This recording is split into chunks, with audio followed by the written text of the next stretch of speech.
When Rosario Dawson's Ahsoka Tano first appeared in live action on The Mandalorian Season 2 and voiced her intention to find the villainous Grand Admiral Thrawn, Lars Mikkelsen. Ezra Bridger's own jump to live action immediately became a near inevitability for die-hard Star Wars fans. The already great odds increased even more when Dawson's spin-off series, Ahsoka, was announced shortly thereafter in December 2020, with longtime Star Wars creator and George Lucas apprentice Dave Filoni at the helm. This meant that Filoni would likely introduce not only Ezra and Thrawn into the live-action fold, but also plenty more of his beloved animated characters from the likes of Star Wars Rebels and Star Wars, The Clone Wars. As a result, the role of the long-lost Jedi, Ezra, became one of the most coveted parts in town, and 6 months before the casting process even started, Esfandi told his representatives how things would play out. "I emailed my agent and manager 6 months prior to my audition and was like, hey, when they cast for Ezra Bridger, I'm going to play him. So use these pictures," Esfandi tells The Hollywood Reporter. When a cryptic audition came up 6 months later for a character named Riz, Esfandi and his team quickly decoded that it was for Ezra. And similar to his co-star Natasha Liu Bordizzo and her live-action take on the animated character of Sabine Wren, Esfandi was cast off his self-tape alone that included at least one Top Gun scene. So he fulfilled his own prophecy from 6 months earlier in a rather streamlined process. At the end of Star Wars Rebels, Ezra sacrificed everything to keep Thrawn, and himself by extension, trapped in another galaxy where the evil Grand Admiral could be neutralized. Consequently, Ezra missed out on all the events of the original Star Wars trilogy.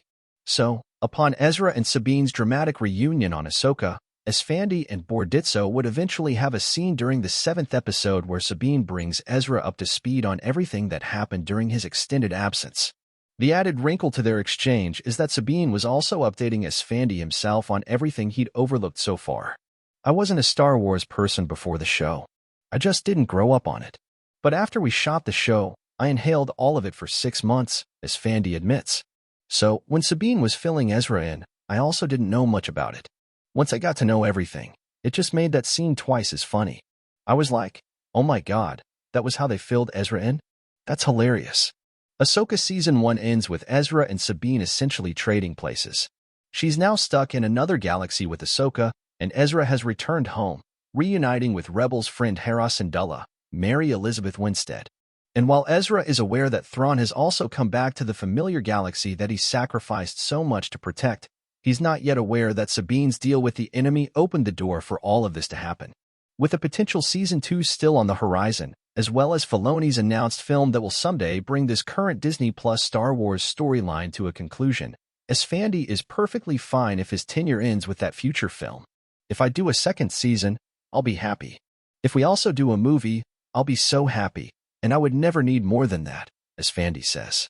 "I'm like Harrison Ford in that way where I don't need Ezra's story to just live forever. I'd rather his story be concluded in the most appropriate way for his character. So if it ends at the movie, I'll wash my hands and thank God and move on." Below, during a recent spoiler conversation with THR, Esfandi also discusses Ezra's likely reaction to Sabine's actions that ultimately restored the threat of Thrawn. Then he looks back on a day during stunt training where he didn't recognize a statuesque man who wowed him with his lightsaber skills.